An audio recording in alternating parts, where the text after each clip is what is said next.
In chemistry class. यहाँ हम 11th class NCERT के second chapter structure of atom के न्यूमेरिकल वीडियो लेक्चर डिस्कस कर रहे हैं। इस क्रम में ये हमारा 19th वीडियो लेक्चर है। इससे पहले जो हमने 18th वीडियो लेक्चर बना रखे हैं उसमें हमने इस चैप्टर के सभी एग्जाम्पल्स और एक्सरसाइज 2.49 तक डिस्कस कर चुके हैं। इस वीडियो लेक्चर में हम एक्सरसाइज 2.50 को डिस्कस करेंगे, जो न्यूमेरिकल जिस थ्योरेटिकल वीडियो लेक्चर से रिलेटेड होता है।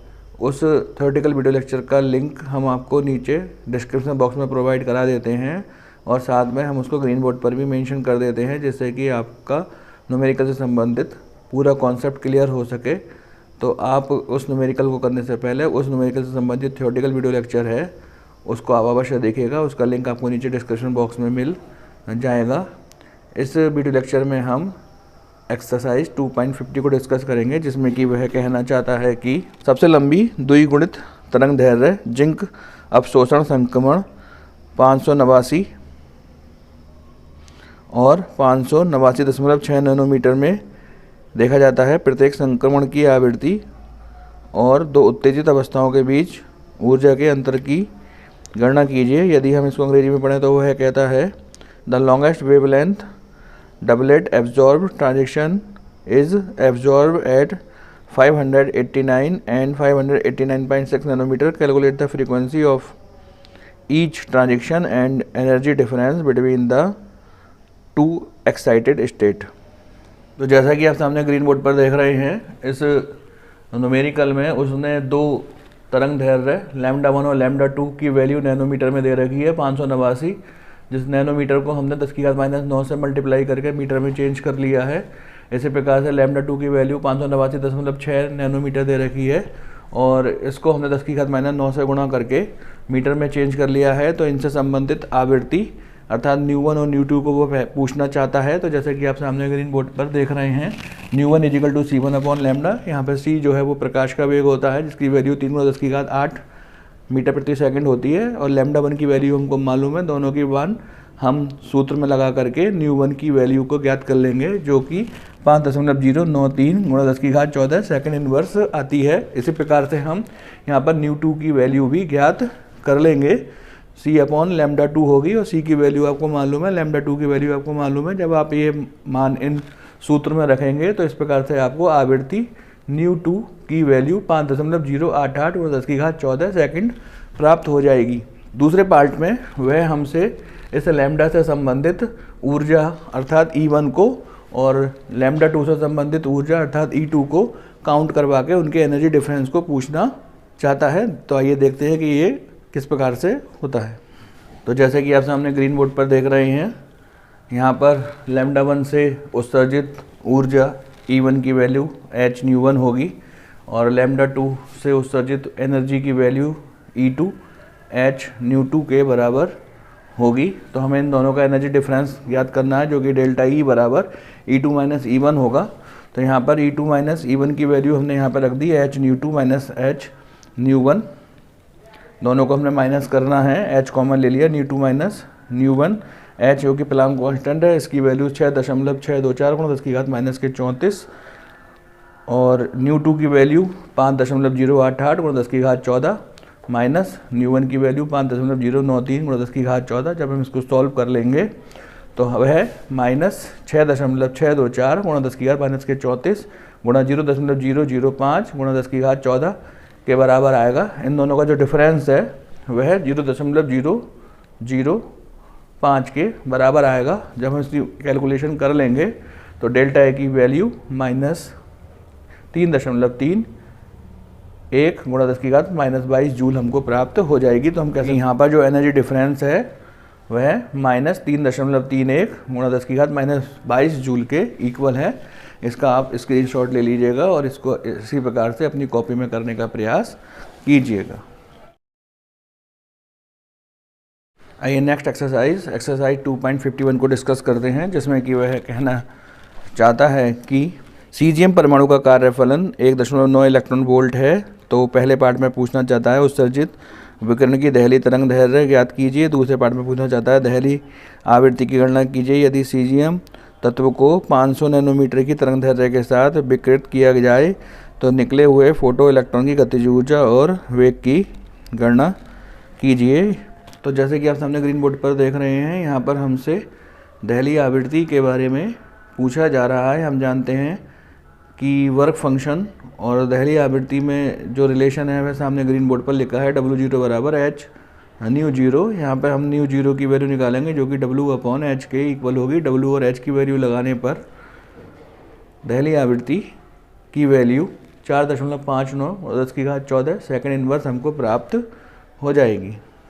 सेकंड पार्ट में वह हमसे इस दहली आवृत्ति से संबंधित तरंग दैर्ध्य अर्थात वेवलेंथ की गणना करने को कहता है। तो आप जानते हैं कि λ0 बराबर C/ν0। C यहाँ पर प्रकाश का वेग है और ν0 की वैल्यू हमने यहाँ पर ऊपर कैलकुलेट की है। जब दोनों की वैल्यू हम यहाँ पर लगा देते हैं और कैलकुलेट करते हैं तो दहली तरंग दैर्ध्य की वैल्यू 654 × 10⁻9 मीटर या 654 नैनोमीटर के इक्वल आती है।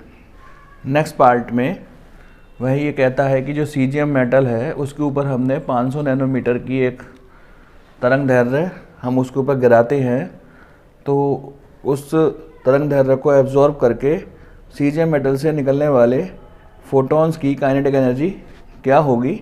तो उस काइनेटिक एनर्जी को ये हमसे पूछना चाहता है। तो जैसा आपने इस थियोरेटिकल वीडियो लेक्चर को देखा होगा, इलेक्ट्रोमैग्नेटिक थ्योरी एंड टर्मोलॉजी, तो इस थियोरेटिकल वीडियो लेक्चर को देख करके आप समझ गए होंगे कि टोटल एनर्जी जो होती है वह वर्क फंक्शन और काइनेटिक एनर्जी के योग के बराबर होती है।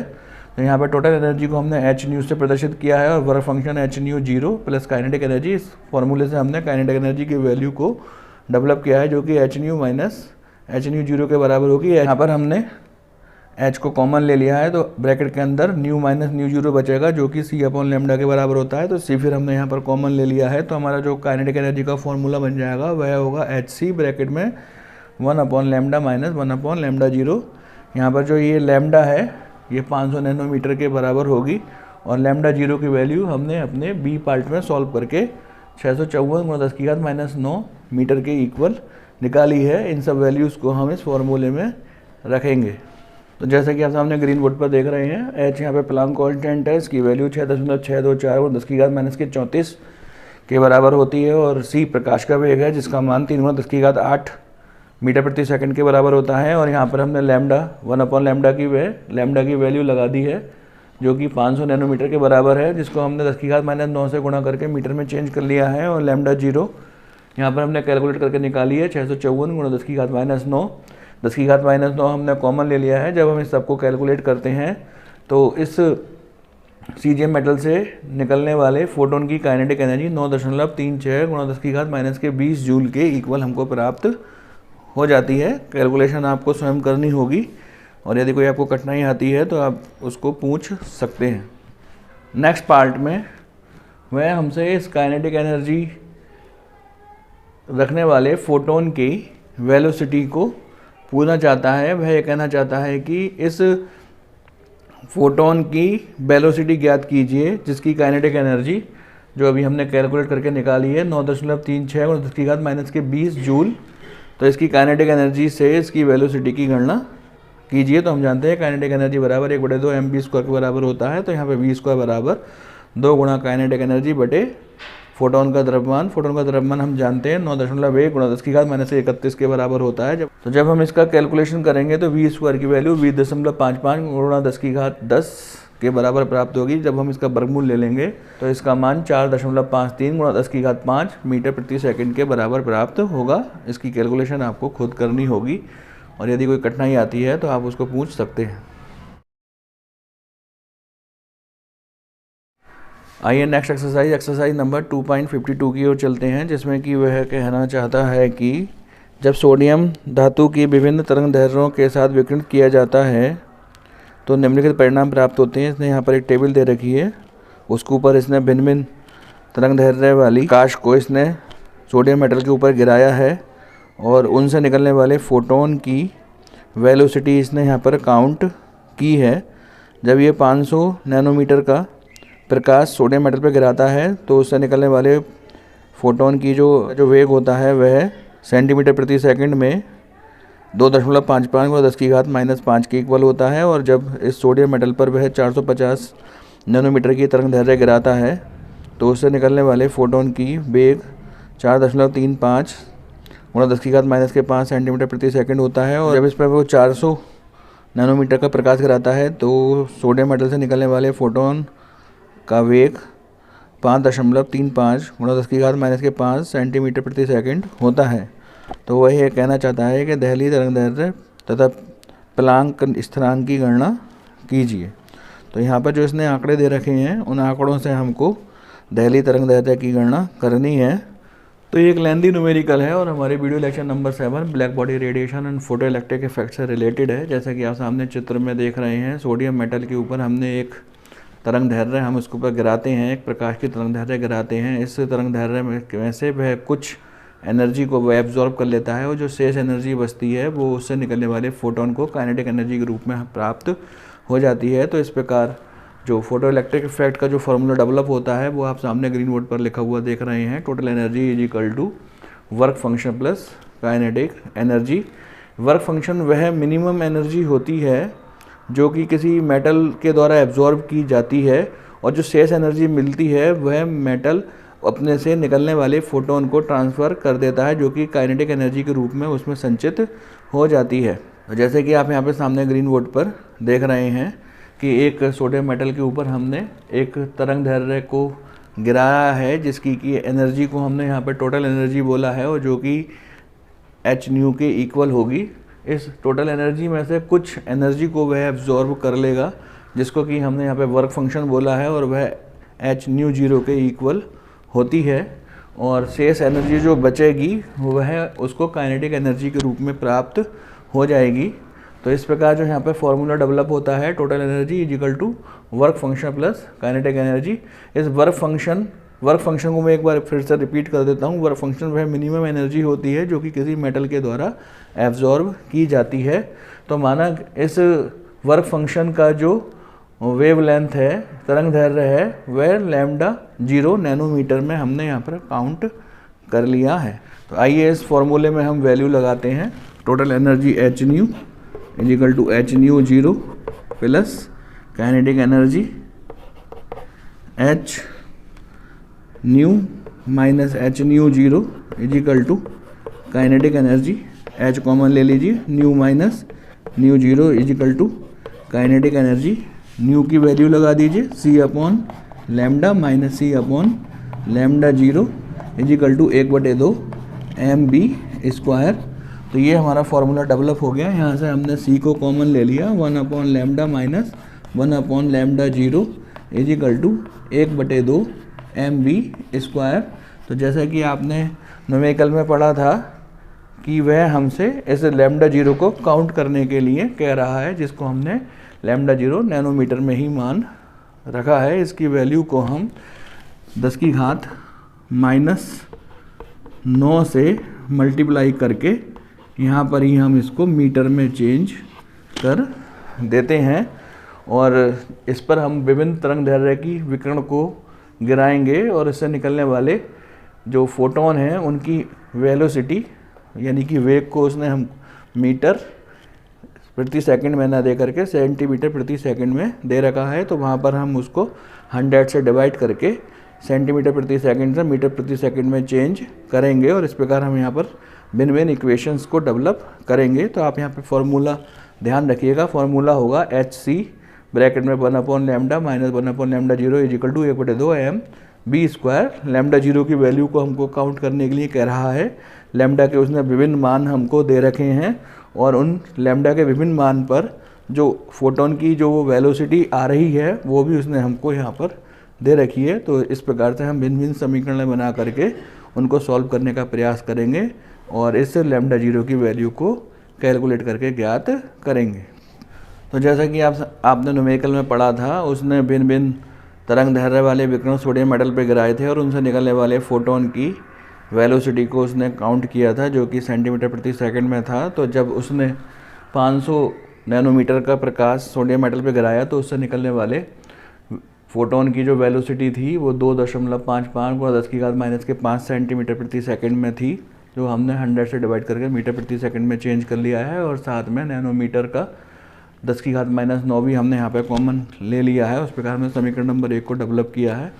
और जब उसने 450 नैनोमीटर का विकिरण सोडियम मेटल पे गिराया तो उससे निकलने वाले फोटोन की वेलोसिटी 4.35 × 10⁻⁵ के इक्वल थी। और इस प्रकार से हमने समीकरण नंबर 2 को डेवलप किया है। और इसी प्रकार हमने समीकरण नंबर 3 के बारे में भी हम कह सकते हैं कि जब उसने 400 नैनोमीटर का प्रकाश सोडियम मेटल पे गिराया तो उससे निकलने वाले फोटोन का जो वेग था वह 5.35 × 10⁻⁵ सेंटीमीटर प्रति सेकंड में था, जिसको हमने 100 से भाग करके मीटर प्रति सेकंड में चेंज किया है। और इस प्रकार हमने समीकरण नंबर 3 को डेवलप किया है। इन समीकरणों को आप अपनी कॉपी में लिख लीजिएगा और इन समीकरण को हम एक दूसरे से भाग करेंगे और यहाँ पे λ0 की वैल्यू को हम कैलकुलेट करेंगे।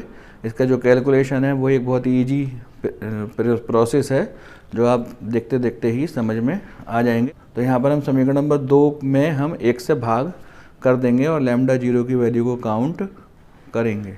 तो यहाँ पर हमने समीकरण 2 में समीकरण 1 से भाग कर दिया है। आप सामने देख सकते हैं कुछ जो क्वांटिटीज़ हैं वो आपस में कैंसिल हो जाएंगी। जैसे 1/2m से 1/2 m कैंसिल हो जाएगा, 100 से 100 कैंसिल कर देंगे, 10⁻⁵ से 10⁻⁵ कैंसिल हो जाएगा, SC/10⁻⁹ से SC/10⁹ कैंसिल हो जाएगा। और यहाँ पर 4.35/2.55 का होल स्क्वायर हमको प्राप्त हो जाएगा।